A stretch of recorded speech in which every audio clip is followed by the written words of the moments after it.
Hello everybody, welcome back to our Stanwell Reads series. This month, being November, our themes are Remembrance and Diwali. So Remembrance, we celebrate this on the 11th of November every year to celebrate when World War I ended. But it has become so much more than that. Rather than just celebrating the end of a conflict, it is about recognising when we wear that red poppy, the sacrifices that servicemen from 1914 all up to modern day conflicts have made for our freedoms and for our way of life. So in keeping with Remembrance, I have chosen 3 novels which I really hope that you'll enjoy, 1 old favourite and 2 ones that were new to me. So my old favourite is Private Peaceful by Michael Morpurgo.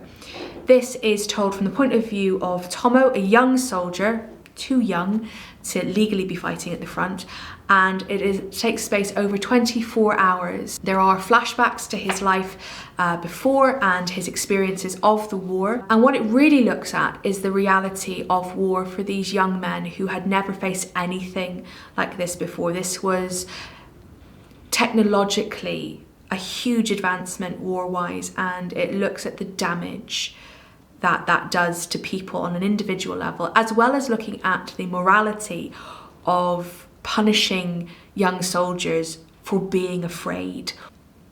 My second choice is Valentine Joe, but rather than being completely set in World War I, it is really the reflection of our main character Rose and her grandfather, who brings her to a burial site at Ypres in Belgium, and she has the feeling of this young soldier here in the graveyard, and it explores what it really meant to be 15 and fighting in the war.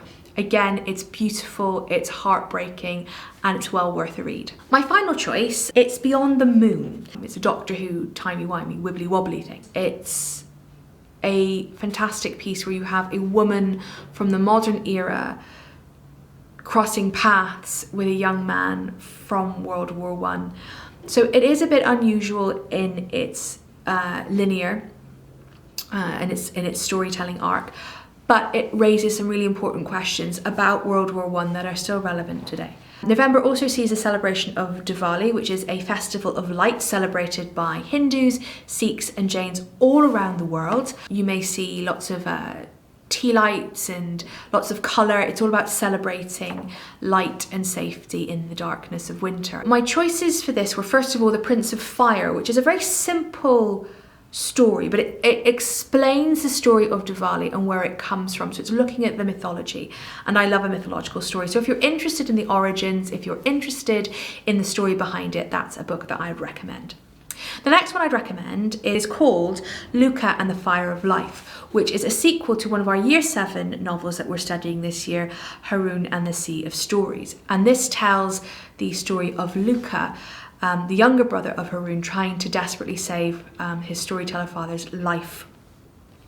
He goes on great manic adventures. He has a talking bear as a companion. He is fighting epic duels and quests. It is a fantastically good read and a really good romp as well. And my final choice is the School of Good and Evil series, but book 1.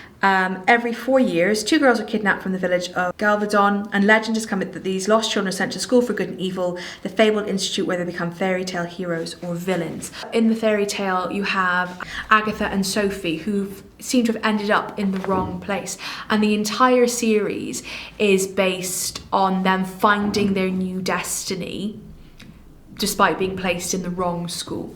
I really enjoyed the first book. I will be buying the rest of the series, but it is definitely worth a read. There will be more choices on posters around the school, and they will also be uploaded to our social media accounts. I hope that you have a good November, and we'll see you for December.